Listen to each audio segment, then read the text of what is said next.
guys might be wondering how a guy like Hobo Jack is cruising around in a $1.2 million 56 Mercedes 300 SL Roadster. Well, I'm gonna tell you.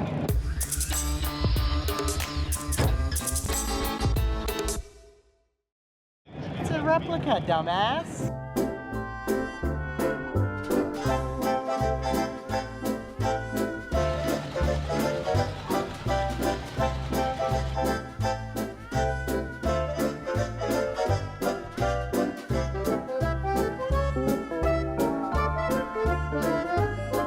Okay, I gotta think first. Can these stupid Chevys turn me down?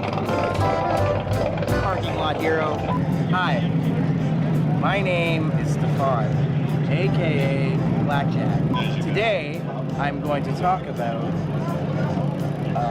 So this is actually me and my father's car, and we share the car because I do the work and. Shit. His buddy actually had a Gullwing. A real one. It is an iconic car. It is a beautiful car. It is probably the best Mercedes out there. So that got me looking on the old interwebs, and I actually found this car for sale at a local car dealer half hour away from our house. Checked it out, took it for a test drive, made the deal. So what this actually is, this replica, it was built by a company, Thoroughbred was the name of them. They sold them, they did well, I think, from my understanding it, but they went bankrupt because there was a company that didn't like them selling Mercedes replicas. And I'm gonna give you a hint, their logo is like a and they bankrupted the company through court and blah blah blah. It's all fiberglass. Fiberglass, box frame, and it's got a Mustang 2 front end, limited slip, 8.8 in the rear. It's got a 302 Ford out of a 70 Mustang hooked up to a C4 transmission. I did buy it running, it did turnkey, I drove it for a couple hours around, it was fun, parked it. Springtime, jumped in it, started it, drove it around, boom. It was overfueling and all this stuff. So we got the Benz at my favorite place, Joe's. They're gonna have a look at it because I got a transmission problem. It sounds nice, but it ain't running the greatest. So hopefully we can address that issue with some parts.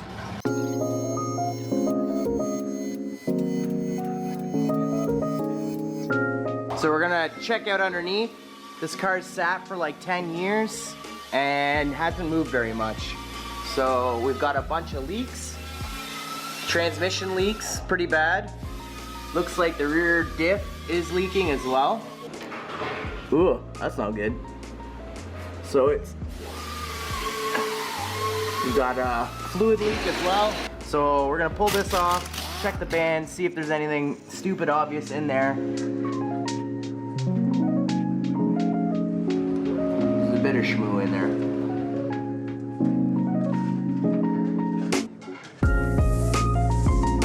So this is your 1-2 band for second shift band here, and they apparently look in good shape. I was hoping that would have been the problem, but it ain't. And then here's your reverse band back in here, and it's all loose and free. So unfortunately that ain't the problem, so it's deeper in the transmission. Probably, Joe said the drum or the converter could be a problem as well.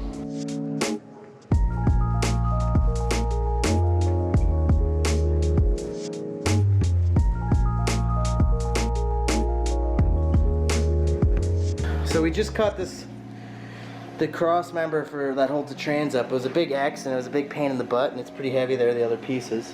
The problem I'm having is when they did the exhaust, they rooted it right down and underneath everything and out the back. That was the lowest part of the car. Yeah, it's been scraping right here. So it actually got it caught on stuff, so we had to fix that. So we're gonna build a new Crossmember. So I just pulled the spark plug. I think I found the problem why it was overheating. She's running rich. Filthy rich.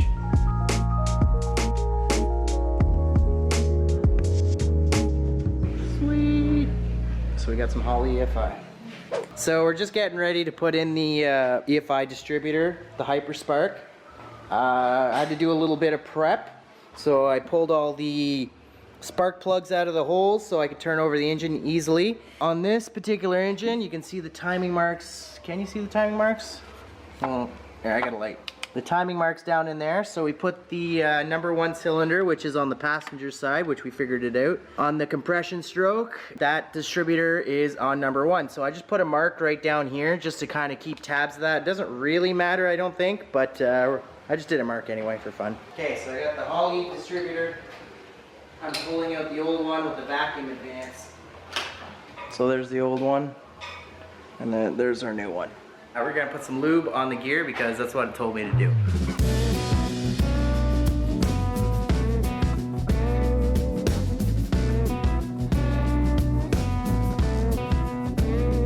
So we got the distributor in. Ryan helped me put it in the right spot. So it's kind of cool. This little plastic cover helps you get it timed up to #1. The right timing. If I can get it on there. Fits in there pretty good. One thing I didn't notice was these two little tabs. So you just got to make sure that they are in the right spot. See those two little guys. Now we're ready to start putting the rest of the kit on. I'm gonna pull the rad out because he's gonna pressure test it and flow test it. It's actually not too bad looking and the fluid doesn't look too bad. We're gonna check it out. So let's have a look. It's getting more naked in here. It's got the cheesy and fake and fitting end, which is fine. The bigger concern is my water pump. Is the seal looks like it's going on it, so we're gonna swap that out. I had to make sure and order the right one because it's a Ford water pump and they have different depths. I'll pull that off too. All right guys, another day, another fiasco avoided. I'm at Joe's shop here and I'm gonna tell you about these water pumps and all the crap I went through. So the original one, this is the original one off the Mercedes, which is sitting over there. And the stub height was different than your stock one. So when you order them, they're 5.7 inches tall. Well, this one was 5.5. So I thought I ordered the right one from Modelo, or Melodon, that's how you say it, Performance, thinking, great, they had one, it was the right height. Well, when it got here, as you can see, it's a GMB water pump. I called the guys at Melodon, and they actually take these pumps and modify them and make them better. So I had to look inside, they change up the impeller design and stuff. But the one they sent me was different than their listing, so the shaft height was wrong. So instead of me taking the risk and getting the wrong pump again, we had to look at it and we decided to mill this back and then press this down farther. And I already kind of got it half installed on the car. Joe helped me do it. He had a lathe here and just milled off the back. So you can see there, we actually just milled off the back and just straightened it out. So that's what we're gonna go with for now. And we'll see how that works. And I'm gonna continue buttoning this up so I can get her on power tour. I got all the wiring kind of figured out. It's so easy. They made it really easy actually to wire everything up. So I got the Hyperspark, has your one connector coming out. I got my other connector coming from the main thing. I took out a couple of the pins I wasn't using because there's ones for like AC and a couple other things that I don't have on the car. So all I gotta do is get a couple plugs so the harness doesn't get dirty in here. I'm gonna do that. It's basically 3 wires. These 3 wires to a key on ignition point, which I'm gonna use right here, I think, for now, unless I find something better. And run some cables back to the battery, which is in my trunk. And it should start once I get proper plug wires and stuff. Looks like a rat's nest right now, but that's how all wiring stuff looks like when you first get at it. I'm gonna move on to the next thing I gotta do tonight before I go into work on the car tomorrow. I had a problem with cooling. So I had a mechanical fan set up with no real good shrouding around it. It would overheat. I'd have to stop, let it cool down, you know. So one thing I did discover is that this used to have an electric fan on it, but somebody removed it and hid the wiring. So I'm gonna go ahead and put fans back on it, but the problem is this rad's a little bit small. Nothing kind of fits out of the box. So I got these 12-inch fans from Grassroots Performance. I was gonna mount this one and on the front, but then I decided, I think what I'm gonna do is I picked up this sheet of aluminum. As you can tell right now, it's not really gonna help cooling. It's probably gonna hurt it. Get it lined up here. Going to drill some holes. So this bolts to the rad. And then I'm gonna put these on top. like so. Cut some big holes out and leave like a little bit thicker along the bottom, and then that'll sit on the rad. We'll see how we go.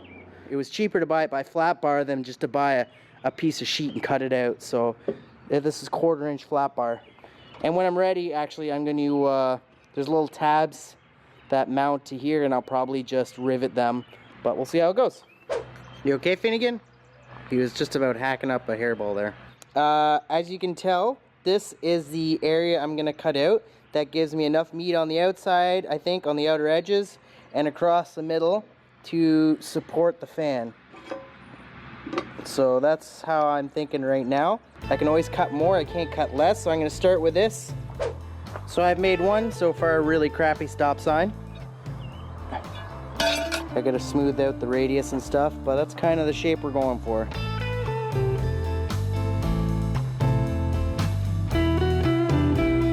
So I'm gonna give you a little overview of what I did. So with the Sniper EFI and all that stuff and the Hyperspark, so slap this sucker on here. A couple wires come out the back. One comes over here. This is my Hyperspark. It has its own plug, and then it comes around and connects to your distributor. There's a plug on that, and it was literally, I think, 2 wires. It was one of the easiest installation wiring jobs I've ever done. I have a little experience now from this guy, but totally something you can tackle at home.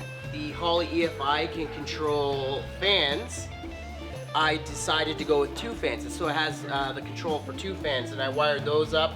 Basically, it was just 2 signal wires. You hook them into your relays, and then those relays go to your fans. Pretty simple deal, and I can now, they're temperature controlled because I had to, Holley EFI, you put your own thermostat in. There's a gauge inside my cluster. I kept that thermostat, which is here. And then I just added, there was a spot to add another thermostat, so that is for the fuel injection system. And the last thing I gotta do is this guy, which is my O2 sensor. My battery's in the back. I just have to extend my power wires, power and ground to the battery in the rear.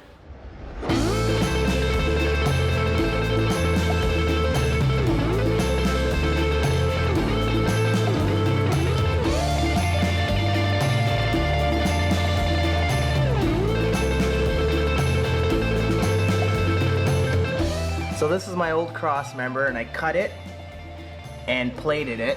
You can see here, here, and here, because the original exhaust, well, it looks like it went through it, but it didn't. It actually, oh, it's because the engine is tilted forward. It actually ran below here, but I want to bring it up beside it. So you'll see once I get the piece I cut up. So it looks like trash because I sprayed it with like this rust inhibitor stuff. I gotta clean that off and paint it, but you can kind of see, shoot. So I probably have to wait till we put the transmission back in to bolt it.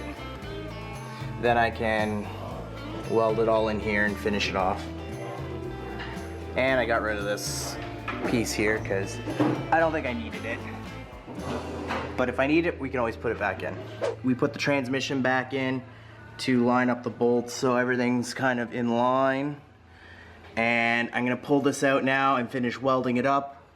Over on this side, I don't have a lot of meat, so I'm just gonna weld a little plate because I got lots of room in here. So I'll weld up a little plate to give that a bit more strength and weld this all solid up. Well, I'll probably get Rich to weld it up solid because he's better than me. So when I was doing it, I didn't pay attention, but it'll be plenty of room to get the exhaust in through here. Now I gotta pull it all back out again, just to do a couple tacks. So I got the Crossmember all welded up, and I'll show you guys what we got. It's not the prettiest thing I've ever seen. These are supports for the floor, the fiberglass floor, and I got my notched out section, welded it up.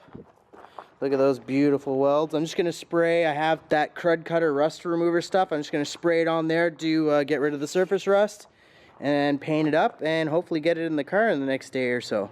So I sprayed this stuff on here. Just gave us this a try out. I really like it. Sprayed it on and I just smeared it around with my hand. Probably better to use like a brush or something. I just like this stuff instead of using like a grinding wheel or whatever. So I managed to find a dollar store brush. It was way easier to get into some of these nooks and crannies. And you can see the result. I haven't touched this with a power tool at all. And it's already cleaned off like the light rust. It's got all the like pitting stuff that was happening already in the welds. So now I'm just gonna rinse it off, let it dry, and then I will paint it.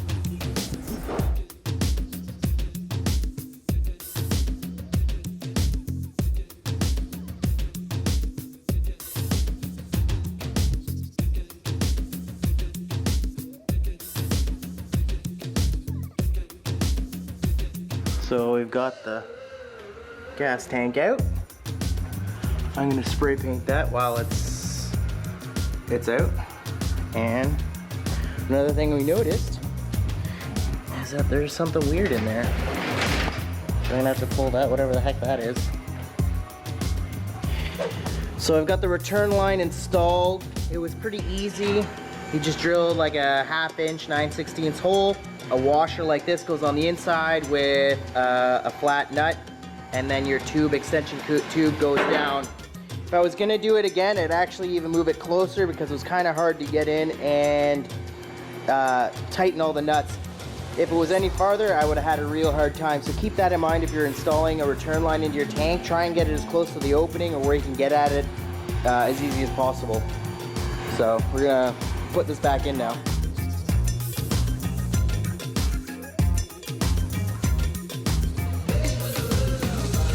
Alright, I'm gonna look at what we did. I reinstalled the pipe, the fill pipe, and relocated. This is the vent pipe for the tank. It was just sitting like here, so whenever I filled it up, gas would just pour out onto the floor. So that's a nice thing to fix. Got the lines. I'm gonna do a new ground for the sending unit. I'm gonna do it up here on the frame instead of kind of on this. It was just sitting on here and I didn't like that because this kind of moves. So I gotta do my lines for the gas tank. I'm going to be putting probably the fuel pump right here because it's got to be low because it's just a push pump, not a suction pump. They don't like that. So I'm going to make up some kind of bracketry from here to hold it down in this area.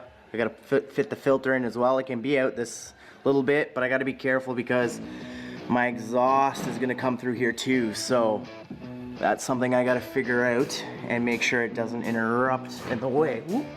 And not trip on everything.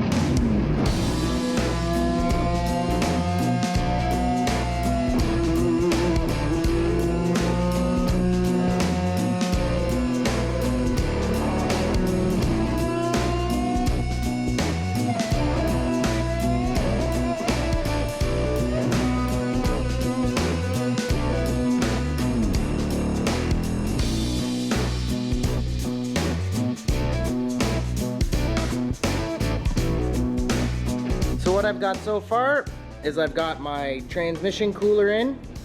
Grassroots hooked me up with a sweet cooler with the bracket and everything. I mounted it up. These are their fittings and the lines. I really like their lines, super easy to use.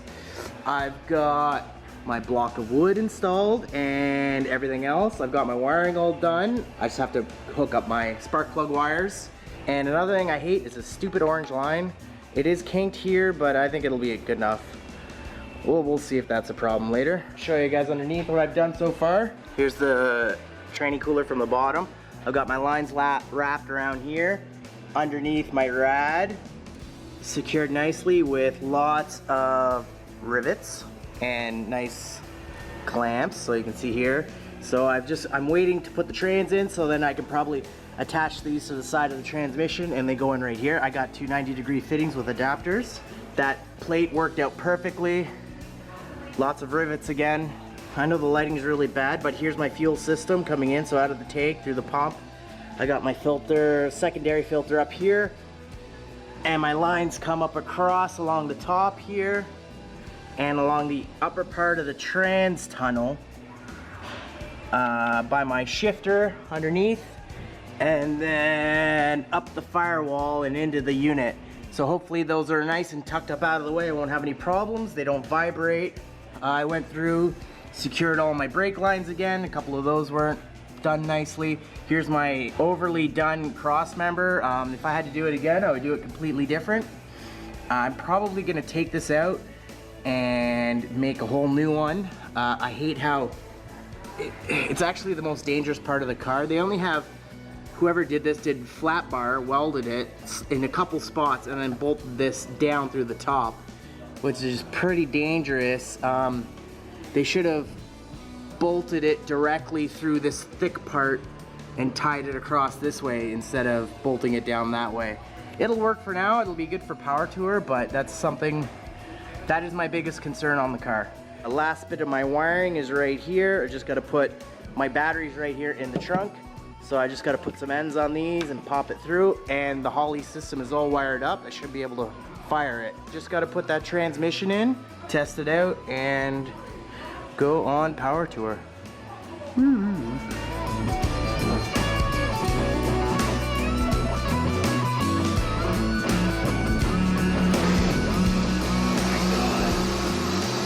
So that's the old shit. That's the new. See these stupid little chips and stuff? That's for pulling pins out. So this is way better. I don't have a hole saw big enough, so I'm gonna tie a wire around it and I can slip it up under here. I'm gonna pull it into this corner here, and hopefully thread it and do all that fun stuff once I clean all this crud out of there.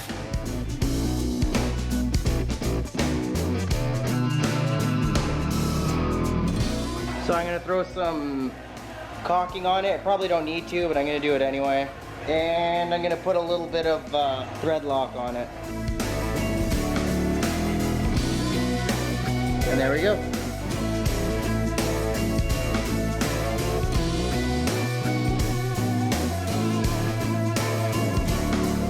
I did a little upgrade. You can see I put little notches on the ring so I can hit it with a screwdriver and just spin it, because I didn't want to cut a huge hole here to get my fat fingers in there. So there we go. Done. I'm pretty excited to put these on the car. It should be a lot better than 18-year-old rubber that I had on it, hockey pucks. So I got some Versado Noir tires from Toyo, which I'm pretty excited to throw on the car. Should help me out quite a bit. Yeah, this is from a real car.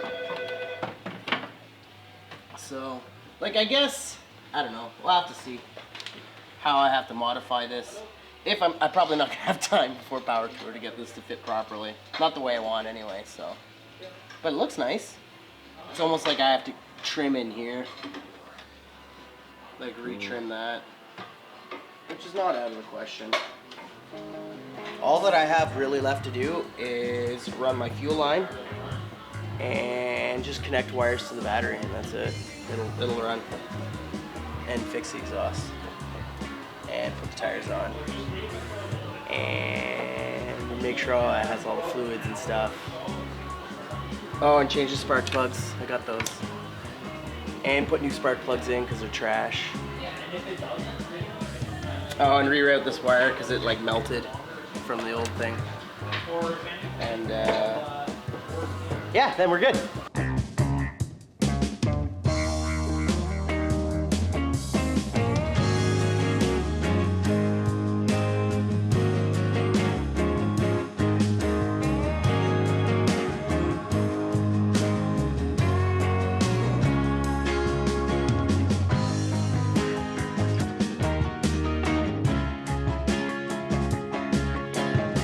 So we got the transmission in, we got it up on the hoist. So the line's already done. I'm just finishing off the transmission lines here. I cut this one. This guy's gonna go right there to that fitting, if you can see it. So I just gotta hook those up and then secure it somewhere around here so it doesn't cut. Got it bolted down, everything kind of lined up. I had to do some wiggling and shimmying, but it's in there solid. One thing the guys were telling me, and it makes sense, is when you bolt up your transmission, put it in, do the converter bolts last, because the last thing you want to do is, if this is loose, it can shift around, you can tear up your pump and then you're gonna have a problem. You're gonna have a bad day. So gotta figure out where this guy goes, put the rear drive shaft, and then we're gonna maybe start it up. I got some little bitty exhaust so it won't burn everything. Check the fluids and start it.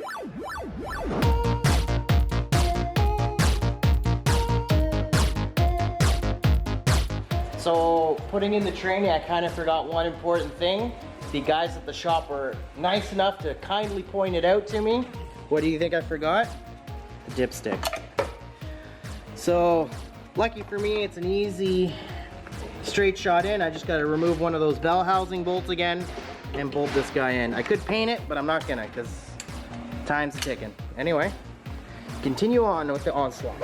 So I'm just finishing up the last little bit of the wiring for the Holley system. I did the wires up front for the ignition, the power to ignition and stuff, and then these are only the last 4 that I need to run to power the whole unit. So I got a side post terminal and a top post, so my battery, my main starter and everything go to the top post, and all the electronics for the Holley go to the front terminals. That's to isolate it, use the battery as a big buffer between all the noisy electronics, like the alternator and things like that. So, I'm gonna finish this up right now.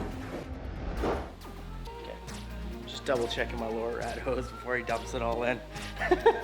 Ryan's just still topping up the rad fluid because I would have forgot and started it without fluid in it, right? Just when we get it running and everything like that, you want to keep the antifreeze down a little bit to leave room for expansion. Just put some premium diesel in her. Whoop, whoop, whoop. Joe, this is why you don't leave me alone at your shop. I messed up bad when people aren't around. Ooh, hey. So I'm just gonna do a double check of everything because I'm really nervous for starting the car after doing so much work. Check all my fluids, I'm gonna do that. I'm gonna check the fuel system, make sure I got no leaks. And if anything happens that I don't like, I'm gonna run Aaron and you're gonna be on your own. That's what I do.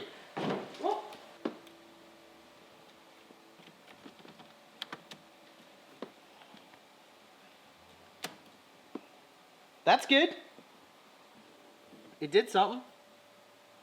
Coil, I got hyperspark.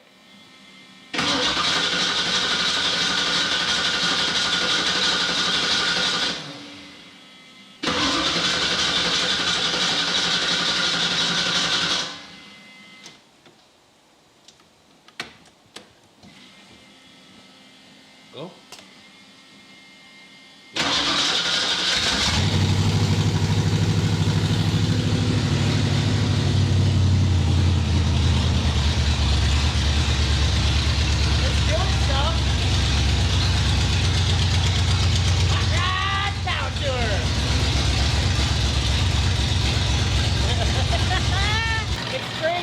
Going down. It's staying at 1,000 RPM. It's not going down to 700. Water's circulating. So the pump I switched is working, I think. Yeah, how old they're old and look. But look how rusty that is. Look, that's pretty surprising. That's Stiffy. That's me. That's how I do stuff. That's how Stiffy does stuff. Can you put it away for me? There we go. Thanks. Joe's always looking out for me. Looking out for the little guy. Hey, we got no leaks though, other than what I spilled on the ground. Let's just keep this wiring debacle between you and me, Aaron, okay? You just edit that out for me. Don't film me doing this. Blue to green and green to blue. Tight like, I guess I shouldn't say that.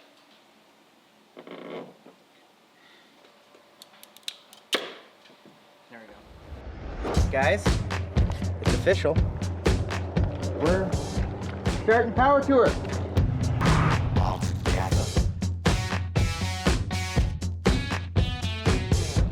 Oh, yeah, that's perfection. It's official.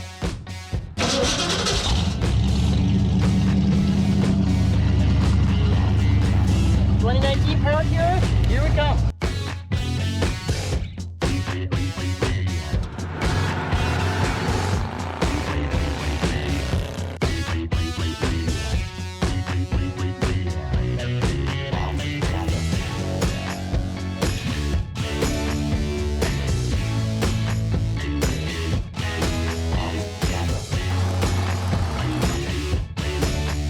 Stefan is racing Eric the Car Guy. Greetings, viewers.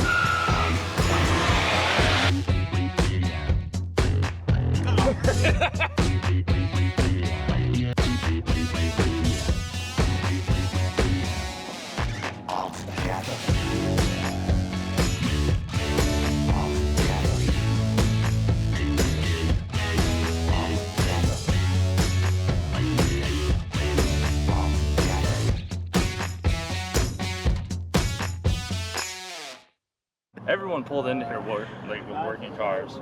I think we have 2 working cars now, 3 maybe. We've been here for 3 hours and like 1,000 things happen. I have a genius idea. Let's never do another green meet.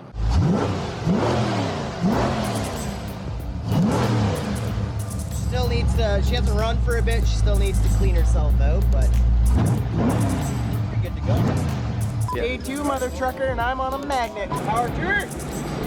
Here we go.